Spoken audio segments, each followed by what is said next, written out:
What's good, guys, and welcome to another episode of ZFL Mini Football Logic. Man, I even forgot the name. It's been that long, fam. Oh my days. A lot of things could have brought me back since I had talked about Pedro Porro's transfer to Tottenham. You know, the Champions League, a bunch of games happening in the Prem. But there's one game in the Prem that has brought me out of the shadows. Of course, the reason why I haven't been able to upload is because I've had a lot of stuff going on in my personal life, you know. Those things are starting to calm down now, and now I am back on the recording grind, and I'm actually about to start a new series, all of that kind of stuff, all of that beautiful stuff, and that new series might be up in a few days, so hopefully you guys are ready for that. But anyways, I am here to talk about the massacre that has just happened.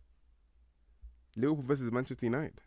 It ended 7-0, and Gakpo, Nunez, and Mohamed Salah all had braces. And then Firmino came on and scored one for himself on the same week he announced he is no longer trying to be a Liverpool player come the end of the season. Obviously, as we know with Manchester United's form up until this point, they have not looked like losing the game in a very long time. They've looked very good. In fact, they have a trophy to show for their efforts. So this performance has come out the blue.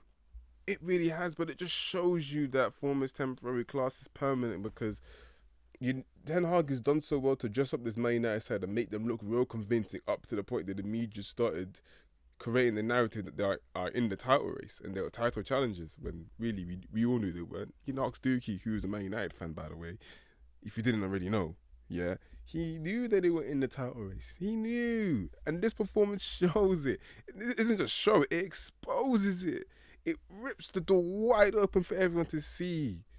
It's so sad. It's so bad. Like, honestly, I am speechless. I had to talk about this because Liverpool this season have not been great. They have not been great. They've picked up the form, and then when they looked about to pick up the form, then the Madrid game happens, and then Liverpool back to almost square one. But boy, they came out here with an absolute vengeance. Like, the intensity, the quality, everything. It was just outstanding. Absolutely outstanding. Like, we could be talking about the return. Sorry, we could be talking about the return of Liverpool here, of Klopp's Liverpool. Even so, they didn't even play at the absolute peak level that we've seen in the past, but this was very close. This is a performance that should inject a lot of positivity and faith for the Liverpool fans. It was a cold-blooded masterclass of a performance. Mohamed Salah completely ran the show. When it comes to playing against United, this guy just turns up. Obviously, earlier in the season, United won 2-1, and everyone thought the table was turning after the 5-0 and the 4-0 last season. But we're back to square one. In fact, we might be back to square -1, to square zero. Like, United still have the trophy and they still have the strong position in the top three, but this will give them a huge hit towards their confidence, and we'll have to see how well they can bounce back in the games ahead, because oh my goodness gracious me, Liverpool completely bullied them off the park and they were so wide open and exposed. Even so, I watched the games against Barcelona, and Barcelona just weren't good enough and didn't have the right quality in certain moments to be able to take advantage of the gaps that United were leaving behind. And the same argument can be made for the cup final against Newcastle just 7 days prior to this match, where Newcastle dominated the play. I was meant to talk about that game, but again, that was another thing that couldn't pull me out from for the shadows, but I didn't have time to record it. Even in the Newcastle game, though, by the way, they literally controlled it. Newcastle, they had most of their play, but United showed their quality and their experience and efficiently put them away. But they had a lot of opportunities, half chances, control of the possession. And this time, unlike Newcastle and Barcelona, Liverpool made United pay. Not just once, not twice, not 3 times, not 4 times, not 5 times, not 6 times, but 7 times. Seven times. Oh my gosh, like, Ten Hag is building something in United, and I think all the United fans know this. But boy, this is what you call the absolute blowback that no one could have seen coming. Oh my goodness. Like, even at half time, it was only 1-0. Gakpo scored a top quality goal, cut inside into his right foot, curled it in. What a goal, man. It's obviously a bit mad that he decided to score his first ever brace for Liverpool against the club that almost signed him and were linked most closely with him. But that's football for you.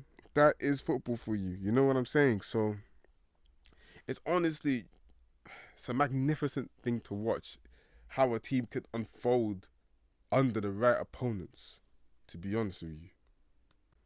Then the second half starts. Liverpool, this is one of the most dodgiest goals I think I've seen this season. The amount of times that United could have got rid of the ball but didn't.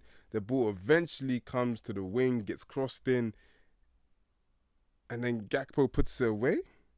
My bad, I said Gakpo, I meant Nunez. But flipping hell, tells you there's so many goals. I'm getting them confused, fam.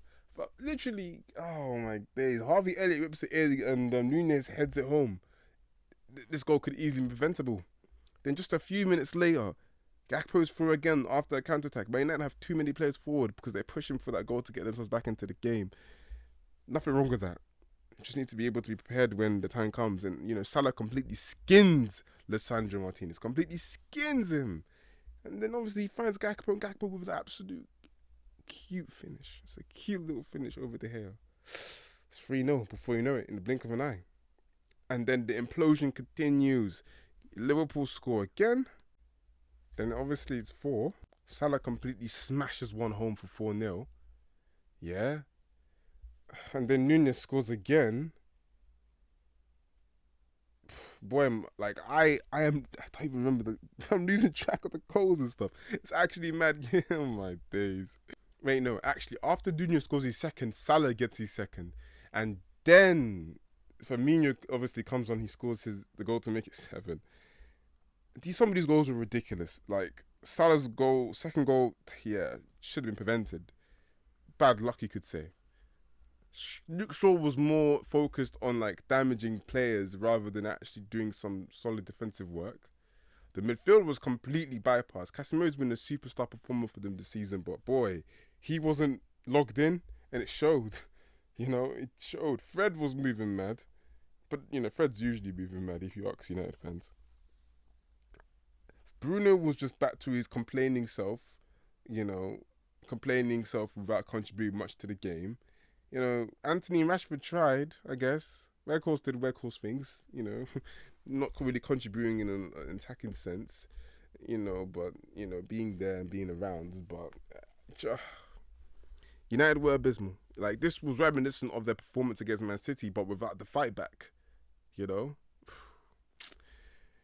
Yeah, crazy, man. Crazy. Dookie, man. I feel for you, bro. But it's okay, man. Honestly, United are still in a great position.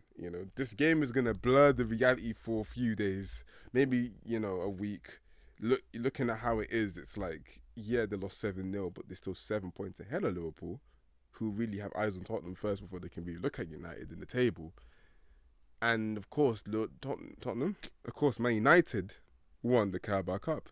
So, all in all, it's kind of just what a different 7 days makes. But United are still having a great campaign, even though this season, this game and this result will tarnish just how beautiful it might look come the end of the season.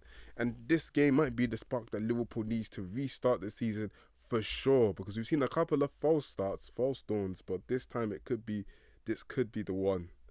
It should be the game that kicks everything off. Of course, we don't know if they're going to come back in the second leg against Real Madrid, but yeah, we'll see when their game in hand is played and what they can do. I think I'm going to end it here. I hope you guys enjoyed the return of Mini Football Logic. Hopefully I won't be gone for a whole month again. And yeah, look forward to new series on this platform, on the channel. And yes, see you soon. Mini Logic.